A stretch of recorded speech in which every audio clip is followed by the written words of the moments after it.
कहते हैं कि इंसान की अगर सच्ची लगन हो तो उसे कुछ भी नेक कार्य करने से नहीं रोक सकता। नमस्कार, एटीएन में आपका स्वागत है और आपके साथ मैं हूं तनु वर्मा। और आज मैं मौजूद हूं एक ऐसी शख्सियत के साथ, या कह लीजिए कि एक ऐसी आम महिला के साथ जो जनता के हित के लिए हैं।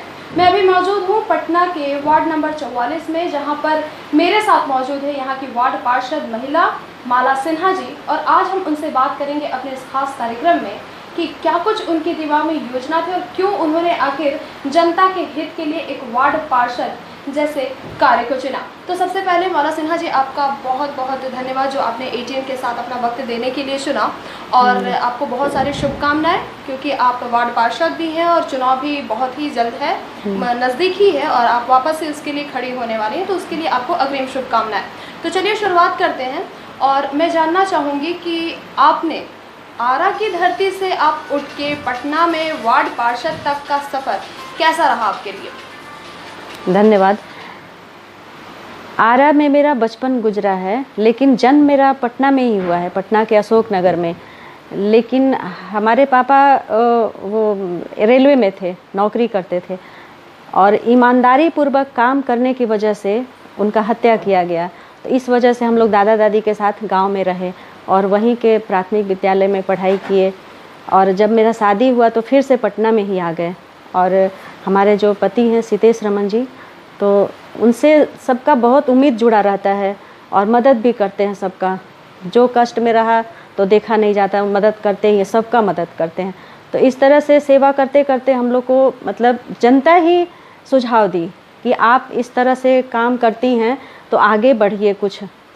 तो हम लोग इस तरह से समाज सेवा करते करते वार्ड पार्षद का जब नगर निगम का चुनाव आया तो हम लोग आगे बढ़े, फिर अच्छी वोट से जीते हम। माला जी, ये तो बहुत अच्छी बात है, लेकिन जहाँ तक मैं इस चीज़ से हट के एक सवाल आपसे करना चाहूँगी कि अक्सर कुछ लोगों का ऐसा कहना होता है कि लोग चुनाव आता है उससे पहले लोग एक्टिव हो जाते हैं और जैसे ही चुनाव खत्म होता है शांत हो जाते हैं। तो इसके बारे में क्या कहना चाहेंगी आप? नहीं, हम ऐसा कभी सोचते भी नहीं हैं और आगे कभी सोचेंगे भी नहीं। जीवन में कभी नहीं सोचेंगे कि अब चुनाव आया तो आगे बढ़े और खूब सेवा करे और जब चुनाव खत्म हो तो घर में बैठ जाए। जनता देखी है कि 5 साल कोरोना हो या जल जमाव हो, कभी भी एक दिन भी हम घर में नहीं रहे। आज भी देखिए सुबह से घूम के आए, अभी आए घर में। तो कोरोना में हम लोग, जबकि ऐसा भयावह था कोरोना कि एक दूसरे को छूना मना था, रूम में भी हम लोग, घर में भी दूर दूर रह रहे थे, पड़ोसी के घर नहीं जाना था, फाइन लग जाता, इस तरह का सख्ती बरता गया था। तो उस टाइम में हम सुबह के नहा धोआ के निकलते थे जनता को राशन पहुंचाने अपने पैसा से, जो हमारा अपना खून का पसीना का कमाई पैसा था, जो बच्चों पे हम खर्च करने वाले थे, उस पैसा से चावल दाल तेल मसाला जो भी होता है, जितना हमसे सामर्थ्य हुआ उतना हम पैकेट बना बना के सब लोग को दरवाजे पे जा कर के छोड़ के आए थे। उनको बुलाए भी नहीं, भीड़ भी नहीं लगाए, खुद अकेले हम हस्बैंड वाइफ दोनों। और रात को खाना पका करके बड़ा बड़ा बर्तन में खाना पकाते थे और पैक करके सब लोग को घर पहुंचाते थे। इस तरह से सेवा किए। उस समय कोई चुनाव नहीं था और हमारे यहाँ तो देवघर में भी इस तरह से चलते रहता है सेवा, डाक बम का, बोल बम का, सबका सेवा चलते रहता है। कोई चुनाव का ये सब मुद्दा नहीं रहता। हम लोग का सेवा भाव हमेशा रहा है और जीवन भर रहेगा। तो हम लोग इसी तरह से सेवा करते हैं। जल जमाव भी हुआ था 2019 में, तो हम जेसीबी पे चले, ट्रैक्टर पे चले, हर घर में जा के पूछे पानी ज़रूरत है, दूध ज़रूरत है, कुछ खाना ज़रूरत है, तो सब लोग को पहुंचाते थे। जहाँ से फ़ोन आ गया वहाँ पहुँच जाते थे। अब पूरे पटना का तो हम नहीं इतना भार उठा सकते ना, जितना औकात है, लेकिन सबको किए, सबका हाल पूछे, ये सब किए। बहुत अच्छी बात है, सेवा ही कर्म है, ऐसी सोच माला जी रखती हैं, तो बहुत अच्छी बात है। लेकिन एक मुख्यमंत्री की योजना है, हाँ, नल जल योजना, तो क्या लगता है आपका जो भी सीमा है उसके भीतर कितना कुछ काम हुआ है और कितने प्रतिशत लोगों को इसका लाभ मिल पाया है? इसमें हम आपको विस्तार से बताएंगे कि हर घर नल जल योजना माननीय मुख्यमंत्री जी का है। बहुत ही अच्छा योजना है, खास करके गरीब लोग के लिए, जो पानी के लिए महिला 5 किलोमीटर 1 किलोमीटर चल के ले आती हैं भर के या नहाती हैं, तो बड़ा दिक्कत था। लेकिन अब धीरे धीरे करके ये ठीक हो रहा है। पहले तो अपने पैसा से भी 2-3 समरसेबल बनवाए थे बहुत पहले, और चुनाव के बाद भी 10 सबमर्सिबल बना जो स्लम बस्ती के लिए बना, और पाइपलाइन भी जहाँ जहाँ ज़रूरत था वो किया गया है, लेकिन वो पूरे तरह से सफल नहीं हुआ। इस वजह से नहीं सफल हुआ, जैसे कंकड़ बगीचा है, मुन्ना चक है, सारा पाइपलाइन विस्तार हो गया, लेकिन उसको फोर्स नहीं मिल रहा, पानी का जो होता है फोर्स वो एक बोरिंग से नहीं मिल पा रहा है, तो वहाँ एक और बोरिंग का ज़रूरत पड़ा। तो वो हमको ज़मीन मिला नहीं, वहाँ सब जगह ज़मीन खोजे हम, सरकारी ज़मीन, पर मिला नहीं। एक सामुदायिक भवन है कंकड़ बगीचा में, सोचे वहाँ पे थोड़ा सा 2 रूम तो बनता ही है, उसमें थोड़ा सा बन जाएगा, तो वहाँ चिन्हित करके दिए हम नगर आयुक्त को,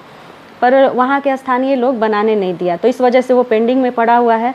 और दूसरा जो हमारा इलाका हुआ खेमनी चक में भी हाई बोरिंग पास हो गया है, टेंडर हो गया, वर्क ऑर्डर में भी तैयार हो चुके हैं, सारे पदाधिकारी से मिल चुके, थाना प्रभारी से मिल चुके, और जो एसडीओ साहब हैं, सीओ साहब हैं, सब लोग से बातचीत हो गया, और कल नहीं तो परसों उसमें काम लग जाएगा और जल्दी ही वो तैयार हो जाएगा, और पूरे खेमनी चक में सप्लाई का विस्तार हो जाएगा। उधर है ही नहीं, वो दक्षिण इलाका में कुछ नहीं था, नाला भी नहीं था, रोड भी नहीं था, पानी भी नहीं था, उधर धीरे धीरे करके सब कुछ हम बना दिए। वहाँ के स्थानीय लोग बता सकते हैं इस बात को अच्छे से।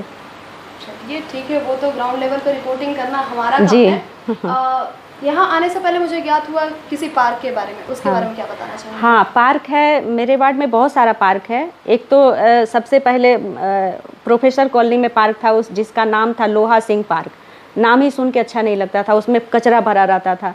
उसको हम लोग लिख करके और वन विभाग से सहायता ले करके, माननीय मुख्यमंत्री जी का है कि सारा पार्क सौंदर्यकरण हो, तो वो पार्क बहुत सुंदर बना, उसका नामकरण भी चेंज किए, स्वामी विवेकानंद पार्क अब हो चुका वो, और सारा पार्क सुंदर है। एक LIG पार्क था जो छोटा सा पार्क है, उसमें कुछ काम नहीं हुआ था, उसमें हम लोग अपने फंड से पूरा साफ़ सफाई करके एक छठ घाट भी बनाए, लाइट भी लगाए, और जो फुटपाथ होता है दौड़ने के लिए, चलने के लिए, वो सब भी हम लोग बनाए, उसका देख रेख भी करते हैं अच्छे से।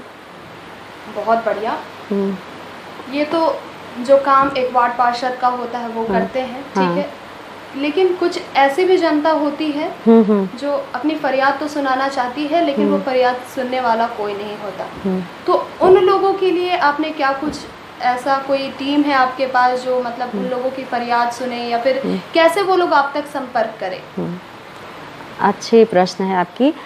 हमारे यहाँ पटना नगर निगम से कोई कार्यालय नहीं मिला है, फिर भी हम अपने कोशिश से, एक पानी टंकी है हनुमान नगर में, पत्रकार नगर थाना के सामने पानी टंकी है, आप जाके वहाँ दे सकती हैं। उसमें पहले कबाड़ रहता था, कूड़ा करकट कबाड़ रहता था, उसको हम लोग साफ़ सुथरा करके और बैठने लायक बनाए, उसका जो दीवार उवाल सब सुंदर बनाए, सोफ़ा लगाए, टेबल लगाए, और सारे जनता को पता है, एक एक जगह बोर्ड लगा हुआ है कि हमारा ऑफिस पानी टंकी में है, सब लोग वहाँ आते हैं। वहाँ हम अपने निजी फंड से एक स्टाफ को बहाली किए हुए हैं जो हमेशा प्रमाणित करना हो या कोई फॉर्म भरना हो, हमेशा करते रहता है। हम अगर वहाँ रहे तो हम खुद से करते हैं, अगर हम कहीं ऑफिस में चले गए, मीटिंग में चले गए, फील्ड में चले गए, ये वार्ड में चले गए, तो हमारा वो स्टाफ करता है, लेकिन सेवा हमेशा जारी रहता है। देखिए ऊपर लिखा हुआ है, फ़ोटो भी मेरा देखिए, पहले का हेल्थ देखिए, अभी का देखिए, यही दिखता है कि हम कितना वर्क करते हैं 24 घंटा।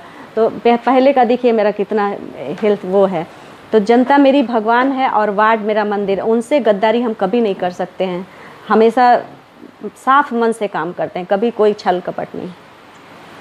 चलिए, तो जो लोग कहते हैं कि हम महिला हैं और कुछ नहीं कर सकते, उनके लिए माला सिन्हा एक मिसाल है, जो न सिर्फ घर संभालती हैं बल्कि बाहर को भी ये बहुत अच्छी तरीके से अपने काम को, ये कर्म को पूजा मानते हुए ये बखूबी अपने काम को अंजाम दे रही हैं।